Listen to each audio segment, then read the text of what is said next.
And also just continuing to believe in him in prayer, and be in agreement, because it talks about whatsoever ye shall ask in my name, that will I do, that the Father may be glorified in the Son. If ye shall ask anything in my name, I will do it. If ye love me, keep my commandments. Yeah, so then it says, and I will pray to the Father, he shall give you another comforter, that he may abide with you forever, even the Spirit of truth, whom the world cannot receive, because it seeth him not, neither knoweth him, but ye know him, for he dwelleth with you, and shall be in you. That example, you have the Spirit of truth. You know him, and he dwells in you, and he shall be in you. So you can have that comfort, knowing that God is for you, that God is fighting for you. And that victory belongs to you in Jesus. So, like I had said about like conversations coming, I have been seeing some prophetic numbers, and I also want to mention the other song. And that song is called I Feel It Coming by The Weeknd. And I'm not going to read all of the lyrics, but basically just with the phrase I feel it coming, it's like God is wanting to kind of awaken your spiritual senses and help you to recognize that this is coming, this is happening. So God wants you to just be aware and be prepared and be expectant. So this like meaning, just looking up the meaning, it says that it's a smooth disco pop track about vulnerability, emotional healing, and the anticipation of a genuine romantic and physical connection. So the pre-chorus says, "You've been scared of love and what it did to you. You don't have to run. I know what you've been through. Just a simple touch and it could set you free. We don't have to rush when you're alone with me." So basically, maybe you're open to love, but you have experienced like basically like trauma on this journey, and you're afraid of like having this conversation with them, trying to open up to them again, because you may have done that in the past and felt like you got a slap in the face. But they may have been doing that out of their own pain, out of their own trauma, out of their own brokenness, out of their own just spiritual state. So that's why it says like you don't have to run. I know what you've been through. So they know, like God, like I said, God has been showing them the error of their ways. God has been giving them revelation. But, they're just saying that you don't have to run. So then the second verse says, "You are not the single type, so baby, this is the perfect time. I'm just trying to get you high and faded off this touch. You don't need a lonely night, so baby, I can make it right. You just gotta let me try to give you what you want." So deep inside, like, you know what you want, and you may you may feel tempted to walk away and completely abandon what God promised, but deep down, you know what you want, and um, so it says you just gotta try. You just gotta let me try to give you what you want. It says, so baby, I can make it right. So they want to make things right with you, but you have to let them try. And so that's why God is really just wanting you to really just come to him, and especially if you have been just not really in the best place emotionally or spiritually when it comes to like this ex- like this conversation that's coming. Like, God just wants to work on your heart and your mindset and your faith and your attitude and all of that, so that it can be a blessing when it does happen. Because I do remember at one point, you know like I was seeing something, and it was saying like, you need to make, like, it was saying something about like for avoidance, like you need to make them feel safe. And I was like, God, why do I have to make them feel safe when I haven't felt safe? Like, what about me? Like my heart hasn't been safe with them. Like, I don't feel like I should have to make them feel safe. So that was just like like when I was feeling like really down, like that's really what I was kind of expressing to God. And so, um, when it says, so baby, I can make it right. So like God is equipping them to make things right with you. Um, and so they can, God can make it right. And you just have to remember, like, everything that they've done, like, again, like with them being purchased, like, Jesus, just put it all on him, because Jesus bore everything for every sin, all the sins that they have done, like, it's all on him, you know?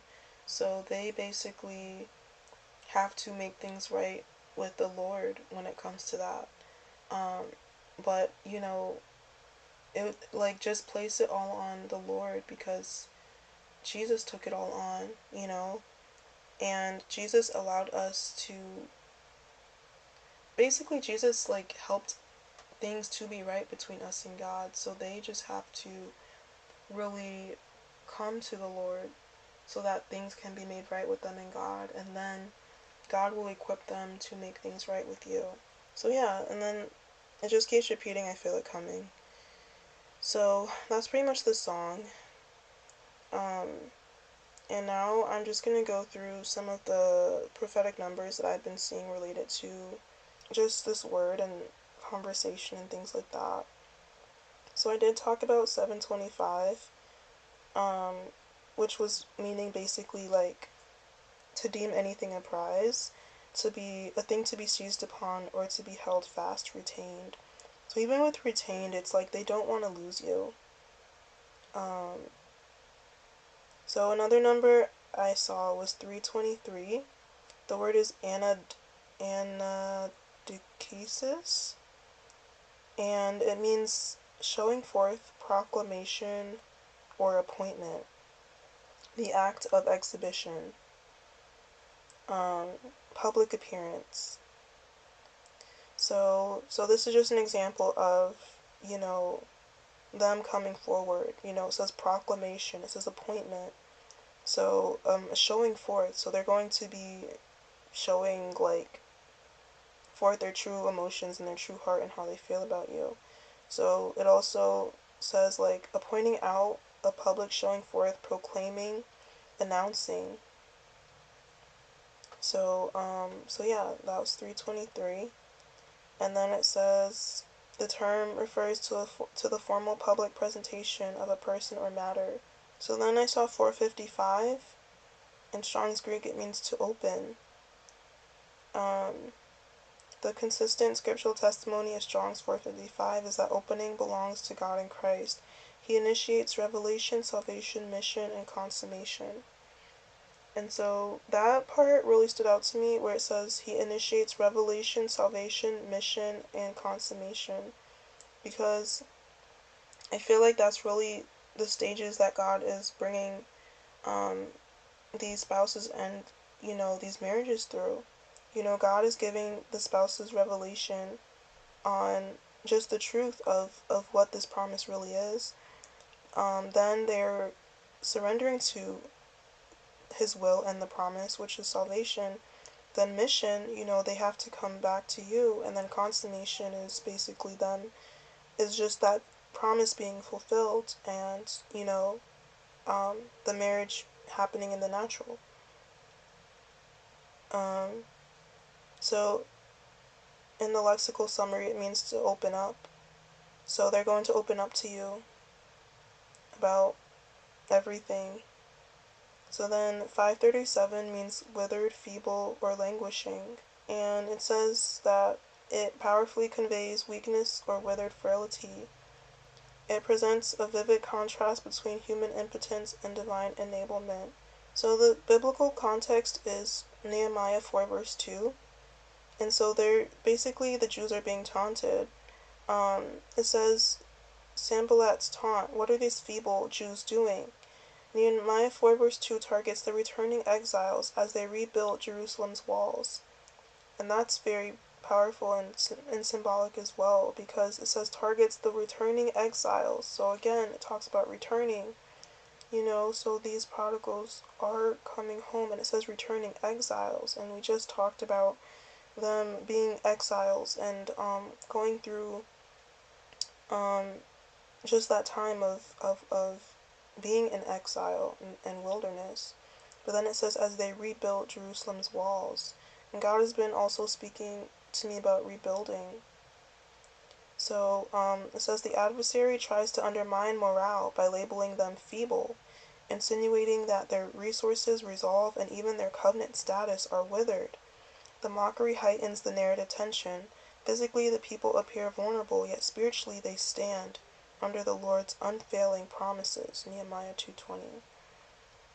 So again, like, it may, like, they may not appear like they're exactly where you may want them to be, but they are returning, and spiritually they stand under the Lord's unfailing promises. If God said that they're your person, then that's that, you know?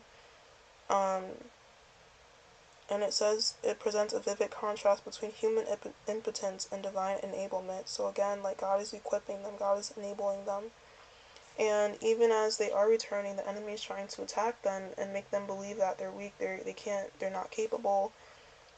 Just trying to have them believe these lies, and it says insinuating that their resources, resolve, and even their covenant status are withered. So the enemy just doesn't want them to believe even in their covenant status with you and with the Lord. And so God just wants you to continue to stand, because, you know, when you two stand together in agreement with God, that's where you're going to really be powerful and empowered. So I came across this song also this past week, and it's called I Talk to God About You. And that is something that the Lord has kind of been highlighting as well. Like, they have been thinking about you, but they're also talking to God about you as well.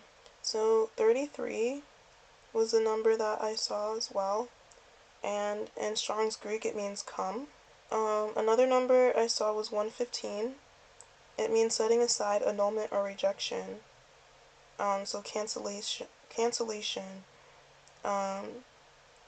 So annulment, what is rendered no longer in effect, literally no longer having a place. And it also says a setting aside. So that is what God is doing with the things and the people that are not in God's will for their lives, you know. If there is some sort of counterfeit relationship that your spouse might be in, or your person might be in, that counterfeit person is going to be set aside. There is going to be an annulment of that connection. There's going to be a cancellation, and that is going to no longer be in effect. So I also saw 717. It does talk about, like, the act of plucking or gathering ripe produce by hand, but when I looked it up, it said to uncover, to expose, to bear. So they are going to, you know, kind of bear, basically share the bare truth, you know, and expose what's really, like, on their hearts and things like that. 31, it means a message or announcement. So another number I saw was 432. It means but, if, or though, or unless, and it's encountered in Esther chapter 7 verse 4 and Ecclesiastes 6 verse 6. It introduces an unreal or hypothetical condition. In both settings, it functions as a rhetorical device that exposes the limits of human power and the necessity of divine intervention. So by imagining an alternative reality, the text presses readers to consider the moral and theological weight of what truly happens. So in Esther 7 verse 4, it's hypothetical mercy versus actual genocide. So Esther's plea before the king, in that verse it says, "For we have been sold, I and my people, to destruction and slaughter and annihilation. If only we were merely sold as male and female slaves, I would have remained silent. although such distress would not justify disturbing the king.